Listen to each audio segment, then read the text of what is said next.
Hello बच्चों, मैं अजिता त्रिपाठी आज आपको कक्षा 12 होम साइंस पढ़ाऊँगी। बच्चों, आपके सेकंड पेपर में पहला चैप्टर है मानवीय आवश्यकताएं एवं भग्नासार।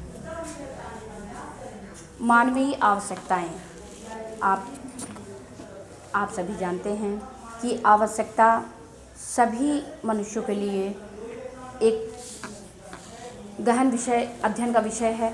आवश्यकता क्या है? बच्चों, जब बच्चा पैदा होता है, जन्म से ही आवश्यकता प्रारंभ हो जाती है। जन्म लेते ही उसे दूध की आवश्यकता होती है। इस प्रकार जैसे जैसे हम बड़े होते हैं, हमारी आवश्यकताएं बढ़ती जाती हैं, एक के बाद दूसरी और दूसरी के बाद अगली, यानी आवश्यकता एक के बाद दूसरी उत्पन्न होती ही रहती है, ये कभी समाप्त नहीं होती। अब इन आवश्यकताओं को, मानवीय आवश्यकताओं का क्या महत्व है? आवश्यकताएं प्रबल होती हैं, यानी अगर इनकी कमी हो जाए तो हम डिप्रेशन में आ जाते हैं, और अगर यदि आवश्यकताएं समय पर पूरी ना हों तो हमें हानि भी होती है। अब आवश्यकताएं आर्थिक क्रियाओं की जन्मदात्री होती हैं, यानी अगर हम कोई भी कार्य करना शुरू करते हैं तो हमें वस्तुओं की आवश्यकता, चीज़ों की आवश्यकता या शारीरिक आवश्यकता पड़ जाती है। यानी यदि हम गाड़ी चलाना चाहते हैं तो हमें पेट्रोल की आवश्यकता हो जाती है। चाय पीने की इच्छा है तो दूध की आवश्यकता है। यानी एक इच्छा के पीछे कई आवश्यकताएं जुड़ी होती हैं। अब आवश्यकताएं अनंत हैं। आपसे बताया कि एक के बाद दूसरी आवश्यकता, और जो दूसरी पूरी हो जाती है तो फिर तीसरी आवश्यकता आ जाती है। यानी आवश्यकताएं समाप्त नहीं होती। यदि एक आवश्यकता आपने पूरी की तो उस आवश्यकता के पूरी होते ही हमारे दिमाग में एक नई आवश्यकता आ जाती है। आवश्यकताएं रहन सहन के स्तर को भी निर्धारित करती हैं, यानी जितनी उच्च श्रेणी में होंगे उतनी उनकी आवश्यकताएं अधिक होंगी। निम्न श्रेणी के लोग कहीं ना कहीं कुछ कंप्रोमाइज़ कर लेते हैं, लेकिन उच्च श्रेणी के लोगों की आवश्यकताएं क्रमशः बढ़ती ही जाती हैं। अब आवश्यकताओं को अर्थशास्त्रियों ने कई भागों में बांटा है, जैसे जरूरी आवश्यकता, आरामदायक आवश्यकता और विलासितादायक आवश्यकता। जैसे आप पहली आवश्यकता, जिसका नाम है जरूरी आवश्यकता, जो चीज़ें बहुत ज़रूरी हैं, इम्पॉर्टेंट है, उन्हें टाला नहीं जा सकता, वो ज़रूरी आवश्यकता। स्कूल की फ़ीस आवश्यक है। अगर आप बैंक अकाउंट में कोई खाता खोले हैं और महीने उसमें कुछ जमा करते हैं तो वो आवश्यक है। बच्चों की ट्यूशन फीस आवश्यक है। दवाओं का खर्च आवश्यक है। लेकिन ये तो ज़रूरी आवश्यकताएं हैं, लेकिन कुछ आवश्यकताएं हैं जिन्हें कोई ज़रूरी नहीं होता, लेकिन लोग उसको करने में आनंद का अनुभव करते हैं, वो विलासितापूर्ण आवश्यकता है।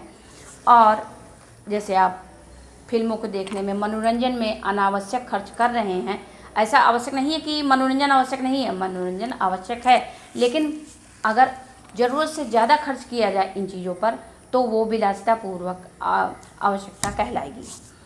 आरामदायक आवश्यकता, कुछ चीज़ें ऐसी होती हैं जो हम अपनी शारीरिक आराम के लिए, शारीरिक संतुष्टि के लिए खरीदते हैं, व्यय करते हैं उन पर, वो आरामदायक आवश्यकता होती है। अब जीवन रक्षक आवश्यकताएं, यानी अगर बुजुर्ग हैं, बीमार व्यक्ति है और उसको दवा टाइम पर ना दी जाए तो उसकी तबीयत और बिगड़ सकती है, उसके स्वास्थ्य पर बुरा प्रभाव पड़ सकता है, तो ये आरामदायक आवश्यकताओं में आएगा। और कार्य क्षमता रक्षक आवश्यकताएं, यानी कि यदि आप भली प्रकार से भोजन नहीं करते और भली प्रकार से भोजन न करने पर आपके स्वास्थ्य पर विपरीत प्रभाव पड़ेगा, आपकी कार्य क्षमता कम होगी, तो ये कार्य रक्षक आवश्यकताएं हैं। यदि आप सही ढंग से अपना भोजन नहीं करेंगे, अपनी दवाइयाँ समय पर नहीं लेंगे, तो आप सुचारू रूप से वर्क नहीं कर सकते। अब बच्चों, आवश्यकताओं का समाजशास्त्री वर्गीकरण, यानी समाजशास्त्रियों ने आवश्यकताओं को भी कई तरह से बांटा। स्नेह व सामाजिक सुरक्षा की आवश्यकता, यानी बच्चा अब ये तो आवश्यकता हो गई खर्चों वाली आवश्यकता, यानी व्यय करने वाली आवश्यकता, जिन्हें हम पैसों से पूरा करते हैं। इसके अतिरिक्त भी कुछ ऐसी आवश्यकताएं होती हैं जिन्हें पैसे से पूरा नहीं किया जा सकता। जैसे शिशु, उसे माँ की ममता की ज़रूरत होती है, लोग अपने परिवार के सदस्यों के प्यार की ज़रूरत होती है, अपने परिवार के सदस्यों के स्नेह की आवश्यकता होती है। तो ऐसी आवश्यकता को सामाजिक स्नेह और सुरक्षा की आवश्यकता का नाम दिया जाता है। अगला है प्रशंसा की आवश्यकता, यानी आज यदि आपके परिवार में आपका बच्चा या बड़ा ही कोई बच्चों अच्छा कोई कार्य करे, किसी काम में उसका परफॉर्मेंस बहुत अच्छा हो, तो उसकी प्रशंसा कर देनी चाहिए। यदि उसकी प्रशंसा नहीं होती तो उसको पुनर्बलन नहीं मिलता, यानी कि वो अपने कार्य के प्रति उसको पता नहीं चलता ना कि मैंने अच्छा किया या बुरा किया। यानी कार्य को, अगर कोई व्यक्ति अच्छा कार्य कर रहा है तो उसकी प्रशंसा करनी चाहिए।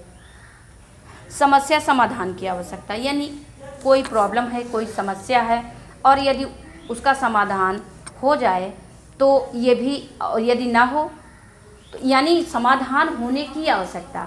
यदि आपके पास कोई समस्या है तो उसका समाधान भी होना चाहिए।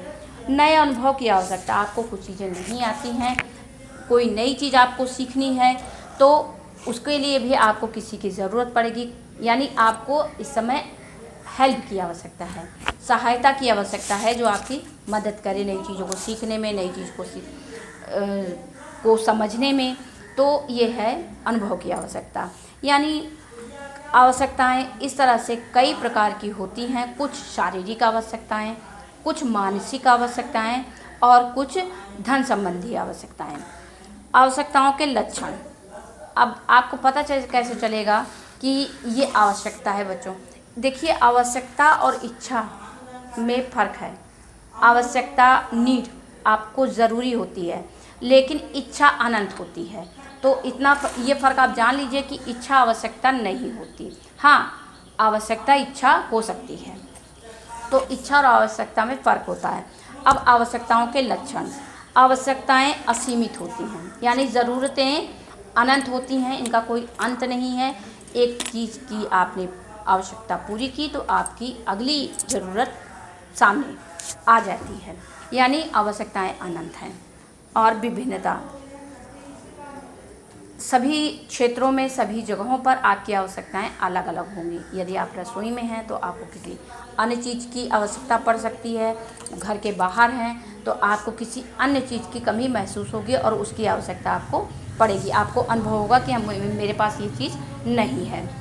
आवश्यकताओं की पूर्ति, जैसे आवश्यकताओं की पूर्ति यानी चीज़ों की ज़रूरतें कैसे पूरी की जाए।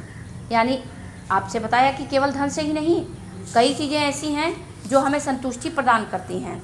जैसे आप खेल रहे हैं, आपने अच्छा प्रदर्शन किया तो उस समय आपको प्रोत्साहन की आवश्यकता है। भूख लगी है तो खाने की आवश्यकता है। प्यास लग रही है तो पानी पीने की इच्छा होगी, आवश्यकता पड़ेगी। तो यानी आवश्यकताएं कई प्रकार की होती हैं। और आवश्यकता की पूर्ति के लिए केवल धन की नहीं, आश्वासन और उत्साह की भी आवश्यकता होती है। सभ्यता और संस्कृति से प्रभावित, और हमारी आवश्यकता हमेशा सभ्यता और संस्कृति से प्रभावित रहती है। यानी आपको पता है कि हमारे समाज में कई प्रकार के संस्कार होते हैं जिन्हें पूरा करने के लिए कई चीज़ों की आवश्यकता होती है, और इन आवश्यकताओं को हम पूरी कोशिश करते हैं कि हम हर प्रकार से इसे पूरा करें। और एक में अनेक आवश्यकताएं, यदि आप किसी वस्तु को, किसी कार्य को आप करना शुरू करते हैं या किसी वस्तु को यूज करना शुरू करते हैं तो उसके पीछे अनेक आवश्यकताएं आ जाती हैं। आपने गाड़ी ली तो आप उसे चलाएंगे तो आपको पेट्रोल की आवश्यकता होगी, और इसी प्रकार अन्य चीज़ें हैं जिन्हें आप उपयोग करेंगी तो आपको एक आवश्यकता के साथ साथ दूसरी आवश्यकता भी जुड़ी रहेगी।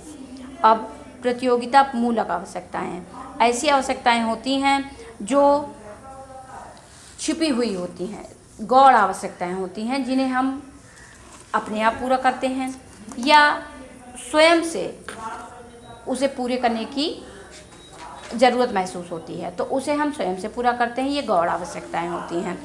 और पूरक आवश्यकताएं, एक आवश्यकता दूसरे के साथ जुड़ी होती है, ऐसी आवश्यकताएं पूरक आवश्यकताएं कहलाती हैं।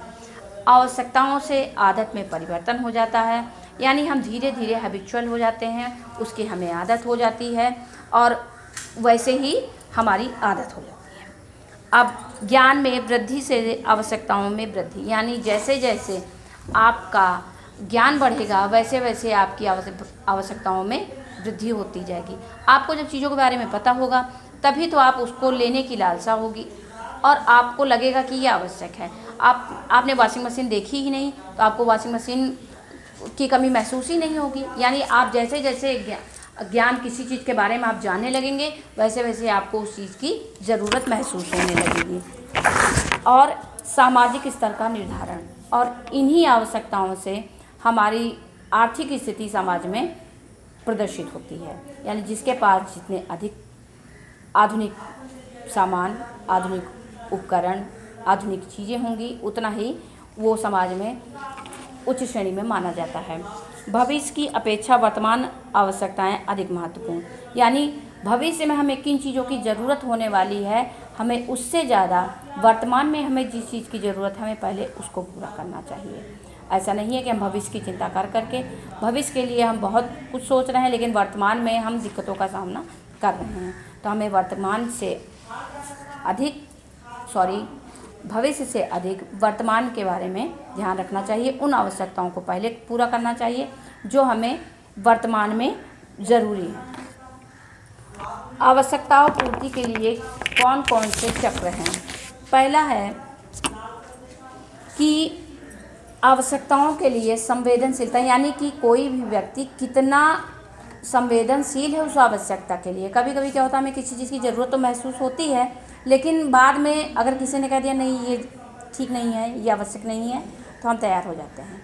लेकिन कभी कभी क्या होता है कि अगर हमसे किसी ने कह दिया हमें किसी चीज़ की आवश्यकता है, अगर कोई कह रहा नहीं ये आवश्यक नहीं है, तो हमें बुरा लग जाता है, हम गुस्सा आ जाता है कि नहीं हमारे लिए तो बहुत ज़रूरी है। यानी आप उसके प्रति, उस आवश्यकता के प्रति कितने संवेदनशील हैं, ये डिसाइड करता है कि आपकी आवश्यकता कितनी तीव्र है। अगली प्रत्यक्षीकरण, यानी आप प्रत्यक्ष रूप से उस आवश्यकता को महसूस कर रहे हैं, उस कमी को आपने देखा है या उस वस्तु को यूज करते हुए आपने किसी को देखा है, आपको उसकी अच्छाई समझ में आ रही है, इसलिए वो आवश्यकता आपको अत्यधिक तीव्र लग रही है। अब भगनासा, बच्चों इस चैप्टर का जो सबसे अहम पॉइंट है भगनासा। भगनासा क्या है?